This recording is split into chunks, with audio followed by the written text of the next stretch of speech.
नमस्कार दोस्तों, और आपका स्वागत है ग्रेवयार्ड फ्रीक्वेंसीज़ में। कुछ लोग हमें इस दुनिया में छोड़कर चले जाते हैं। हमारा प्यार उनके लिए और भी ज़्यादा बढ़ जाता है, पर हमें ये नहीं पता चल पाता कि क्या वो इस दुनिया से जाने के बाद भी हमें उतना ही प्यार करते हैं जितना वो तब करते थे जब वो ज़िंदा थे। बंटी की मौत तब हुई थी जब वो सिर्फ 11 साल का था, और उसके बाद कृतिका और राहुल ने उस घर को हमेशा के लिए छोड़ दिया। उनके नए घर पर आज बंटी की दूसरी बरसी थी। कृतिका और राहुल दोनों ने जब बंटी को खोया था, उनकी जिंदगी पूरी तरह शांत हो गई थी। ना कहीं जाना, ना किसी से मिलना, जिंदगी घर की चार दीवारों में सिमट के रह गई थी। बंटी के बरसी वाले दिन पूजा में बैठे काफी लोग बातें करते करते एक दूसरे से एक ही बात बता रहे थे, जो बहुत ही अजीब थी। सबका कहना था कि बंटी अक्सर उनके सपनों में आता है, लेकिन इस बात से सबसे ज़्यादा अगर कोई चौंका था तो वो था अदनान, क्योंकि उसका कहना था कि बंटी उसे सपने में नहीं बल्कि खुली आंखों से अक्सर दिखाई देता है। जब अदनान ये बातें दूसरों को बता रहा था तो ये बात कृतिका के कान तक भी पहुंची। बड़ी मुश्किल से कृतिका बंटी के ना होने की सच्चाई को मान पाई थी। राहुल ने भारी मन से अदनान की बात को सुनकर भी अनसुना कर दिया, पर कृतिका इस बात को भूल नहीं पा रही थी। बंटी की बरसी के करीब 2 सप्ताह बाद राहुल ऑफिस से लौटा ही था और कृतिका ने चाय चढ़ाई थी कि तभी अदनान का फोन आया। राहुल, कुछ देर के लिए मेरे घर आ सकते हो? बहुत ज़रूरी बात करनी है तुमसे। और हाँ, आते वक्त कृतिका भाभी को भी ले आना। ज़्यादा बाहर ना जाने वाले राहुल ने कहा, हम लोग शनिवार शाम को आते हैं, अभी मेरी तबीयत कुछ ठीक नहीं चल रही। वादे के मुताबिक शनिवार के दिन दोनों अदनान के घर पहुंचे और बैठकर चाय पीते पीते इधर उधर की बातों से बात शुरू हुई। लेकिन ज़्यादा देर तक ऐसा नहीं रहा। अदनान ने उन दोनों की बातों को जैसे अनसुना कर दिया और अचानक से उठकर 2 कुर्सियां खींचकर ले जाने लगा और खिड़की के पास ले जाकर एक दूसरे के बगल में रख दी। वो खिड़की जहाँ से कृतिका और राहुल का पुराना घर दिखाई देता था, और उसमें बंटी का कमरा भी साफ दिखता था। अदनान उनमें से एक कुर्सी पर चुपचाप बैठ गया और बाहर देखते हुए अचानक से बोला, बंटी, बंटी, बंटी। राहुल और कृतिका दोनों के चेहरे से उस वक्त साफ दिख रहा था कि उन्हें कितना गुस्सा आ रहा था।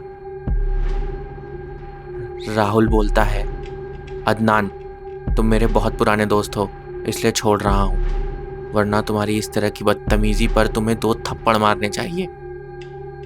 अदनान ने राहुल की किसी बात का कोई जवाब नहीं दिया और खिड़की से बाहर देखता रहा। फिर दोबारा बोला, बंटी, बंटी। राहुल गुस्से में पैर पटक कर निकल रहा था, लेकिन जब पलट कर देखा तो कृतिका अभी भी खिड़की की तरफ देख रही थी। इसलिए राहुल भी रुक गया और जाके कृतिका के पास खिड़की के उस पार देखा।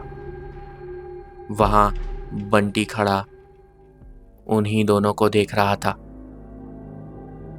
कृतिका रोते हुए बोलती है, कहाँ चला गया था तू? कहाँ चला गया था? ये कहते हुए कृतिका अदनान के घर से बाहर निकलती है। राहुल ने उसका हाथ पकड़ा और चिल्लाया, कृतिका रुको, ये वो बंटी नहीं है। कृतिका, समझने की कोशिश करो, हमारा बंटी मर चुका है।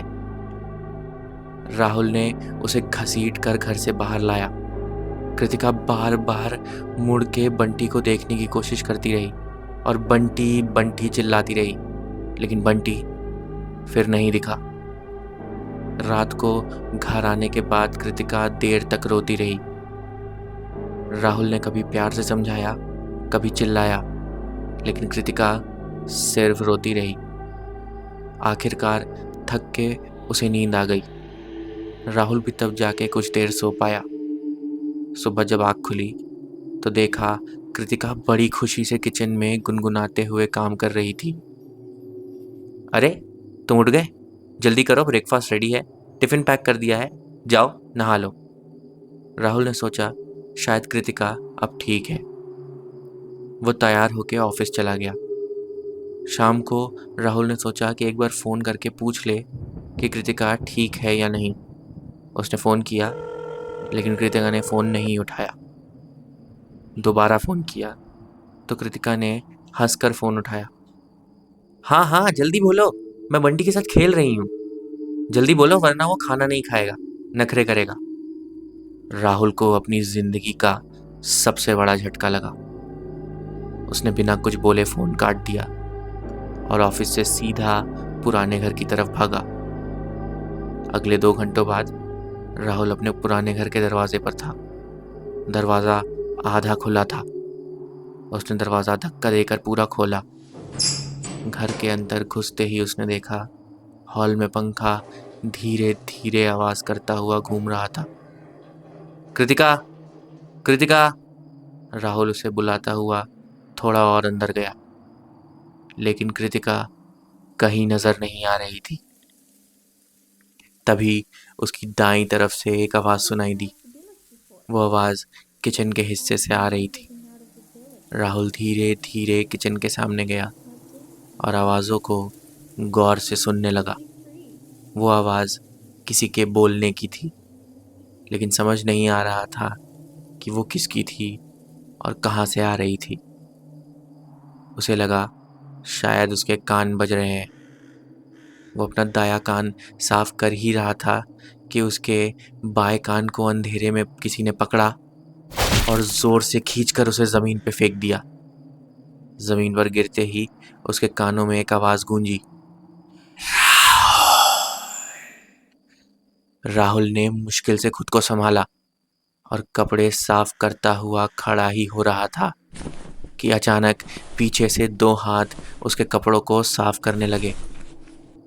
राहुल घबरा कर तुरंत पलटा। पीछे कोई भी नहीं था, पर ऊपर के कमरे से एक आवाज़ आ रही थी। राहुल धीरे धीरे सीढ़ियाँ चढ़ने लगा। उसके दिल में सिर्फ एक डर था, ऊपर जाके क्या दिखेगा। लेकिन जब वो ऊपर गया, जो उसने देखा उसे देखकर राहुल सिर्फ डरा नहीं, अंदर से हिल गया। कमरे के अंदर कृतिका बैठे बैठे बॉल फेंक रही थी और वो बॉल अपने आप उसके पास वापस भी आ रही थी। राहुल गुस्से में बोलता है, तुम पागल हो गई हो कृतिका, वो हमारा बंटी नहीं है, वो मर चुका है, चलो यहाँ से। राहुल उसका हाथ पकड़ के उसे नीचे ले जाने लगता है, पर कृतिका को अब गुस्सा आ जाता है। तुम कभी अच्छे पापा बन ही नहीं पाए। तुम्हारे चिल्लाने डांटने की वजह से बंटी तुम्हारे सामने ही नहीं आता। राहुल भी गुस्से से बोलता है, चुप हो जाओ, मैं तुम्हारी बकवास में नहीं आने वाला, तुम्हें यहाँ से ले जा रहा हूँ। राहुल उसे खींचता हुआ जैसे ही दरवाजे के पास आया, दरवाज़ा अपने आप बंद हो गया। राहुल जोर जोर से दरवाज़ा पीटने लगा। दरवाज़ा खोलने की कोशिश की, लेकिन वो नहीं खुल रहा था। कृतिका ने एक नॉर्मल माँ की तरह बोला, बंटी बेटा, दरवाज़ा खोल दो, देखो पापा को तंग मत करो, वरना पापा फिर से गुस्सा हो जाएंगे बेटा। जैसे ही कृतिका की बात खत्म हुई, दरवाज़ा धीरे से अपने आप खुल गया। अजीब बात यह थी कि दरवाज़ा किसी ने अंदर से खोला था। राहुल कृतिका को लेके भागते हुए घर से बाहर निकल गया, लेकिन जैसे ही वो सीढ़ियों तक पहुंचा, किसी छोटी सी चीज़ से टकरा गया और सीढ़ियों से लड़खड़ाकर नीचे गिर गया। उसने उठकर टॉर्च की रोशनी में देखा तो जहाँ उसका पैर लगा था, वहाँ कृतिका की लाश पड़ी थी। तो फिर जिसका हाथ राहुल लेके नीचे आया, वो कौन थी? वो अब शॉक में था। बस उसी वक्त उसकी नज़र गई बंटी की टॉय कार पर।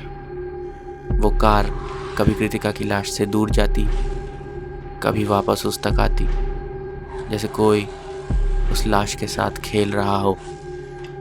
राहुल नीचे सीढ़ियों पर बैठ जाता है। अंदर से एक आवाज़ आ रही थी। वो आवाज़ किसी दरवाजे को पीटने की थी। वो धीरे धीरे उस कमरे तक गया जहाँ से आवाज़ आ रही थी। उसने पूछा, कौन है अंदर?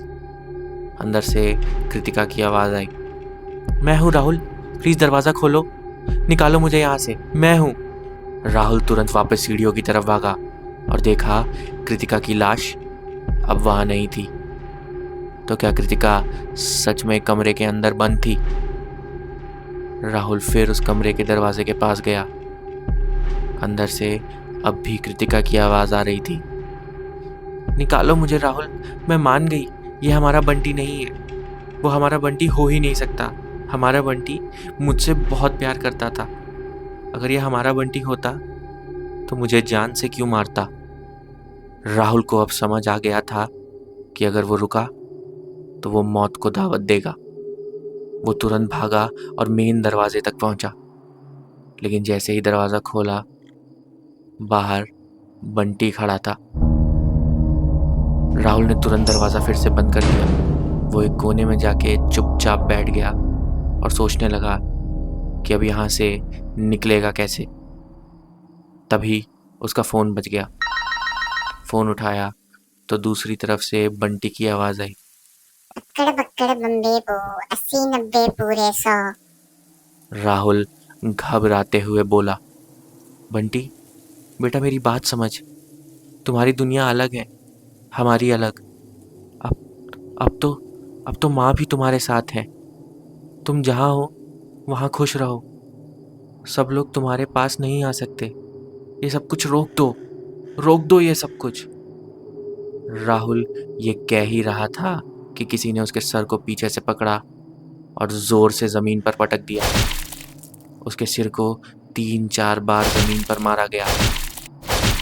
राहुल ने मुश्किल से खुद को संभाला और भाग के अदनान के घर गया।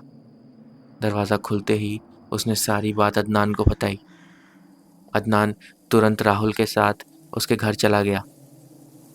घर पहुंच के जो अदनान ने देखा वो आज तक भूल नहीं पाया। अंदर राहुल की लाश पड़ी थी, जिसके सर से खून निकलकर जम चुका था।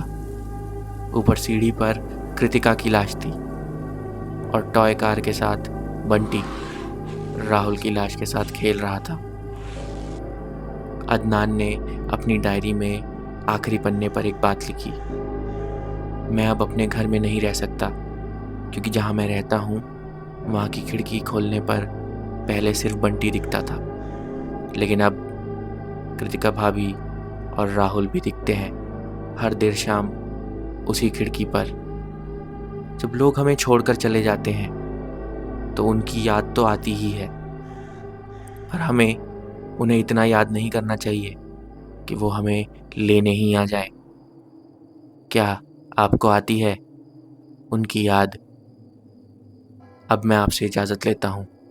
रात की तन्हाई में हम फिर मिलेंगे एक नई कहानी में, किसी और की यादों के साथ।